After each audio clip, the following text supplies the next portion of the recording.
Hello everyone and welcome back guys to round 2 of the F2 2020 Mick Schumacher career mode, where today we're here back heading to the Dutch Grand Prix weekend. Obviously if you missed out on the two videos that went live from Bahrain, obviously they went live yesterday and the day before, I would definitely recommend going back and checking them out. As you can see in the Drivers' World Championship, it is incredibly tight at the top of the standings so far. 8 drivers separated by just 8 points after the first weekend of the series there. But Artem Markov leads the way for Race Lab. We are currently P2 racing, obviously, as Mick Schumacher there, just 1 ahead of Dan Ticktum and 2 ahead of our teammate Robert Schwartzman as we head into the second weekend of the season. But, you know, if you do enjoy, do make sure you leave a like and subscribe. But let's dive in then here to One Shot Quali.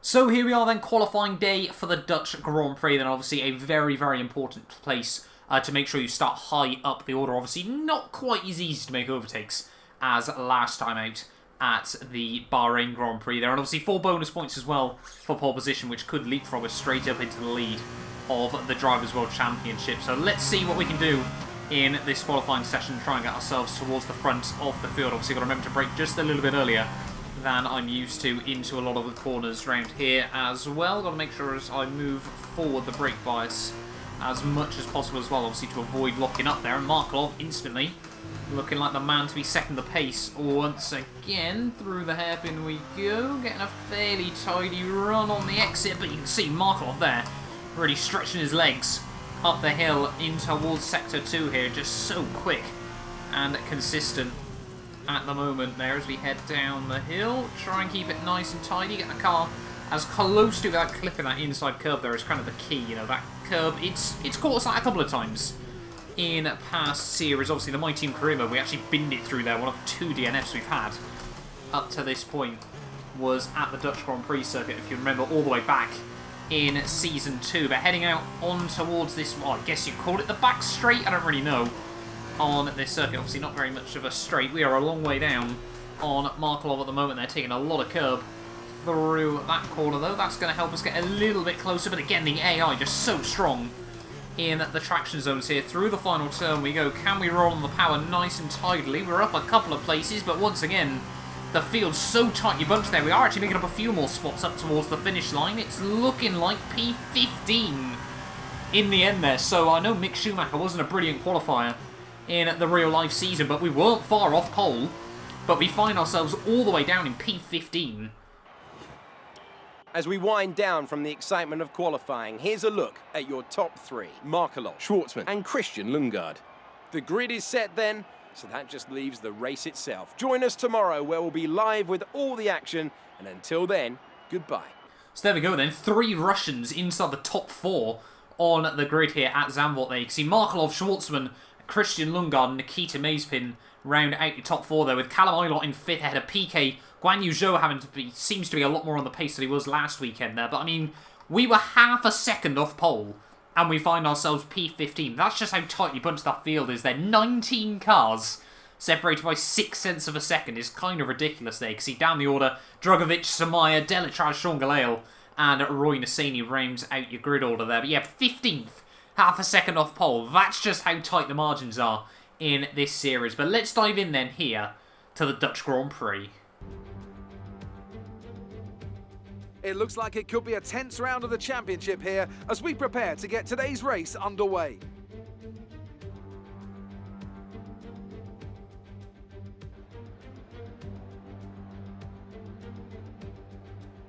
Four lefts and 10 rights make up the 14 corners of the narrow and demanding Zandvoort circuit, with plenty of peaks and valleys over the course of the 2.6-mile lap, which will demand absolute concentration from our drivers here today.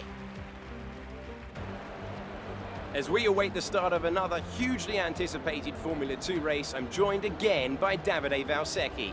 Davide, as a former GP2 champion, can we get some insight to what is running through these young drivers' heads as they sit out on the grid? Ciao Alex, it's a pleasure to be here. There are nervy moments, there is no doubts about that. Mental strength is the key to remaining calm and focusing on the upcoming race. Formula 2 is so competitive, and all of these drivers knows that they are going to be pushing each other all of the way. In this sport, you have to be able to control your nerves.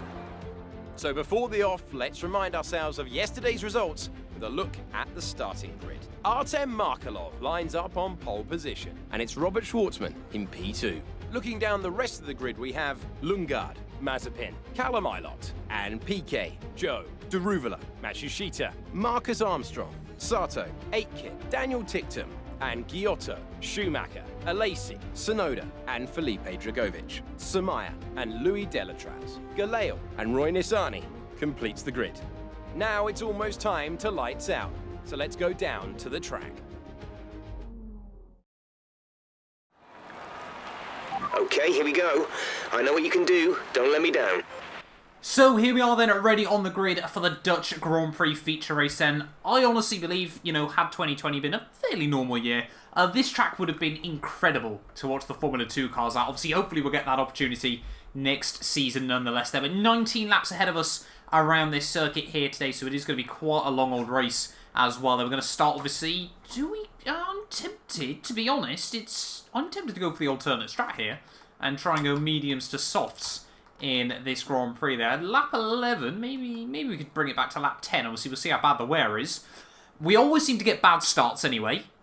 I'm tempted just to try and risk it, pray that we get a fairly clean start this time around and we're starting to learn how to launch these cars and then try and be quick towards the end of the Grand Prix there. Obviously, we were carried last week by Dan Ticktum struggling at the end of the feature race there. So maybe, just maybe, we can get the same luck here today. So a bold strategy coming in from myself here. On the grid, though, ready for round 2 of the season. The 5 red lights are coming on, and it is lights out, and away we go. And I think the bad starts are set to continue there. We didn't get any power down as we head down in towards the first corner. It's just a wall of Formula 2 cars ahead of us as we head in towards the hairpin here. We're going to try and hang on the outside with Samaya there, but straight down to P20 off the start there. We'll have a look back around the outside of a couple of people as everyone scrabbles for positions there. Drogovic giving me a huge wallop in the side as they're 3 wide through the hairpin there between Tsunoda, Delatraz and Samaya there. We're going to return the favour to Drogovic with a tiny bit more contact with the MP Motorsport driver as we head up the hill. We'll have a look up the inside. Not a particularly common place to make overtakes, but a bold move on Felipe Dragovic here. We almost tried to get around the outside of Tsunoda in the same moment there, but everyone just trying to gain any sort of positions they can up the inside of Dragovic. Samaya there completely just turns in on us when we were quite clearly up the inside of him as well. So some brave, aggressive moves coming in there. Can we hook it up around the outside of Delatraz? Not quite. Unfortunately, there is now Samaya going to have a look back past us as we head down in towards the next corner. A big dive coming in by Samaya there. We performed a double overtake. He's going to try and do the same thing back on myself as we try and get the power down out through the final corner there. But yeah, the first lap, rather eventful, rather dramatic, but we have held on to P18 there, so we've only lost 3 places off the start, which normally I'll be very, very disappointed about. Make that maybe 2 as we try to get around Samaya there, able to get much better power down out of the final corner there as we almost ran into the back of the Brazilian. Late on the brakes though, in towards the first turn. Can we hook it up right around the outside of the Brazilian there? We're still going to be side by side on the exit of the corner there. I don't know what I was talking about, because Zandvoort, clearly you can race other people around here as we pull off the move, and we do hold on to P17. Trying to close it to the back of Louis Delatraz as we head down in towards Sector 3 once more here. Take a lot of curb on the entry to the hairpin. Can we try and get the power down on the exit? We've got yellow flags out. I think that's one of the Dams cars going slowly up the road there. Might be. It is Dan Ticktum out of the Dutch Grand Prix then, so still reliability clearly causing issues for a lot of people. We try and get a good run on Delatraz at the same time, but obviously can't make any moves work with the yellow flag still out. DRS has now been enabled. Green flag racing, so we'll send it up the inside of Delatraz there through turn 1. But up into P15 there is Dan Ticktum still trying to keep the car going at the moment, so not too sure if it's just a technical hiccup and they can get it rebooted, or whether he is going to have to fall to the wayside in this race. I think he is slowly going to be pulling over there. And yeah, poor Dan Ticktum won, obviously, last time out a sprint race and is out here in Zandvoort. Slowly closing up to the back of Luca Giotto as Christian Lundgaard sets a new fastest lap of the Grand Prix there. And yeah, the AI definitely struggling at the final corner there, not as much as we did, walloping the outside wall at the final turn. Luckily, somehow not getting any front wing damage there, as you can see Tictum's abandoned car on the exit, or on the runoff area in turn 1 there. But yeah, stuck behind Giotto at the moment. Hopefully we can try and find a move. When I say try and find a move, I didn't mean try and find one instantly, but no. Giotto just about gets power down, obviously, on the inside. You always feel like you can carry so much more momentum through there, but then the AI just get on the power so early on the exit. Still sat on Giotto's gearbox. Might be able to have a bit of a look. Oh, I thought about it.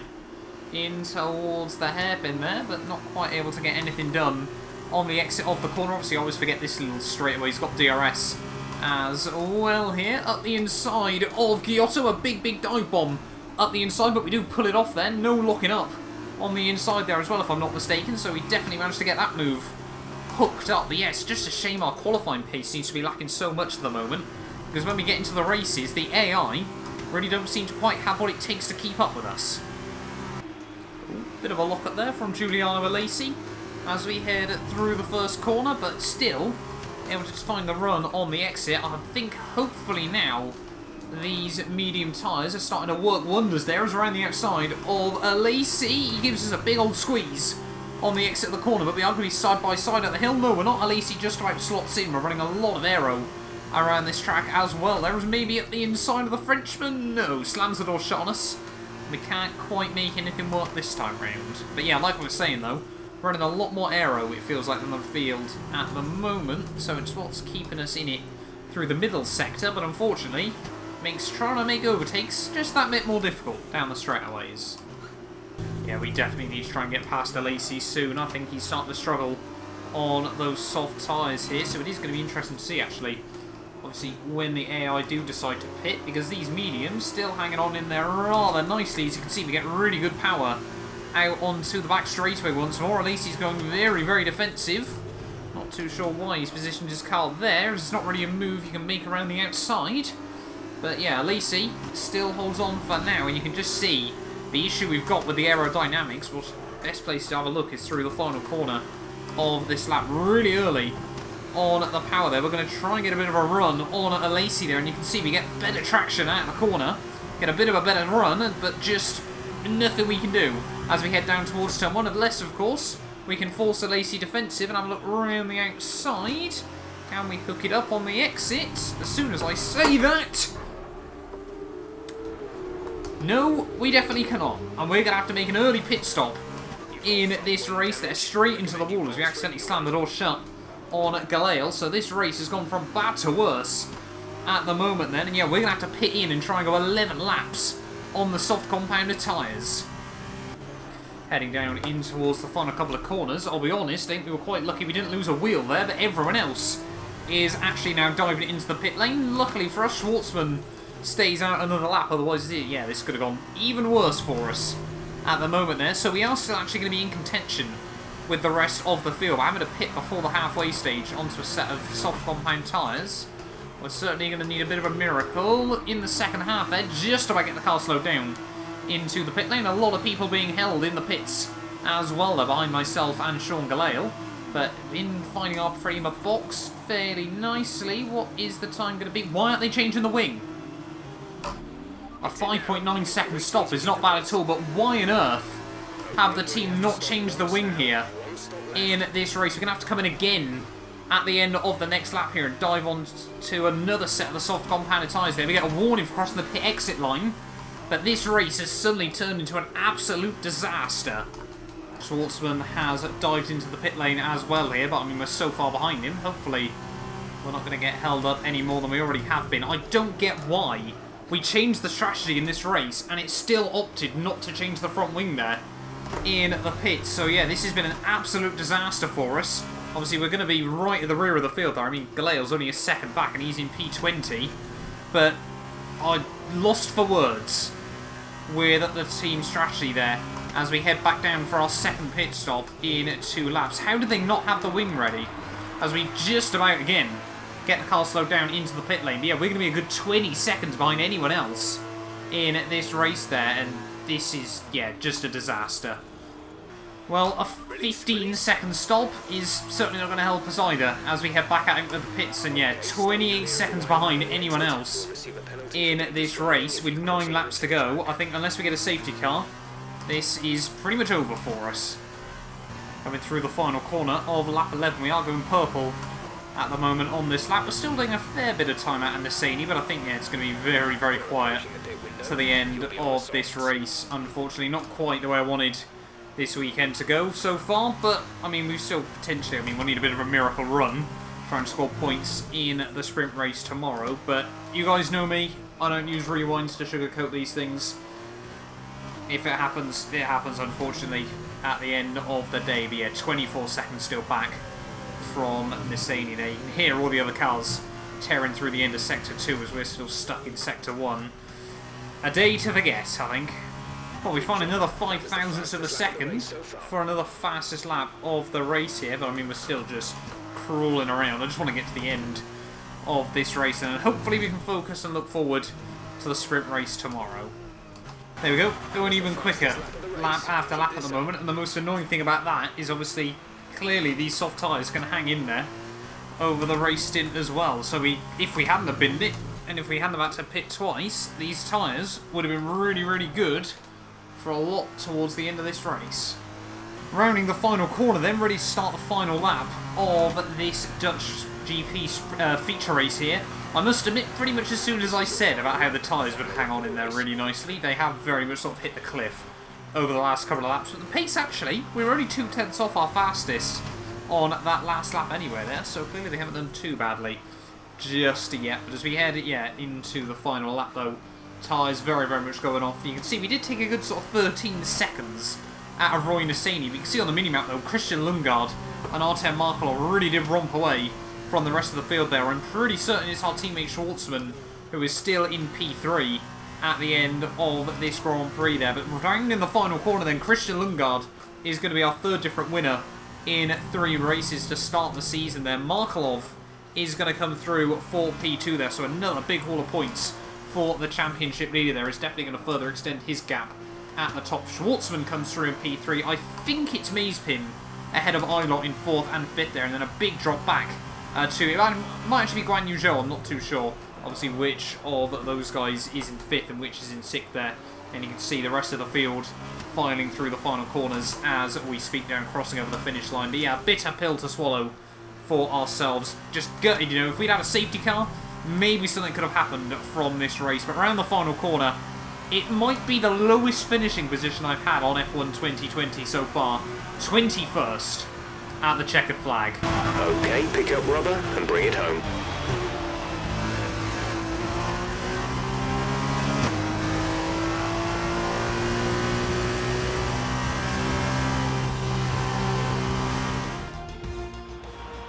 It was a magnificent race and a drive right out of the top draw to take the win for ART today.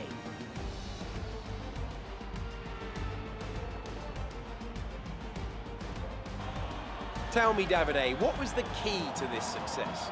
It was down to one thing: consistent pace over everyone else out there on the track. We could spend a great deal of time talking about race and tire strategy, what has occurred on the track, but at the end of the day, the difference here was down to simply being faster on track than everyone else. Amazing skill on show. An amazing race today, and a very well-deserved one too. The team worked very hard to get exactly the right setup out of the F2 car. It works for them, and the results speak for themselves. ARTGP winners today.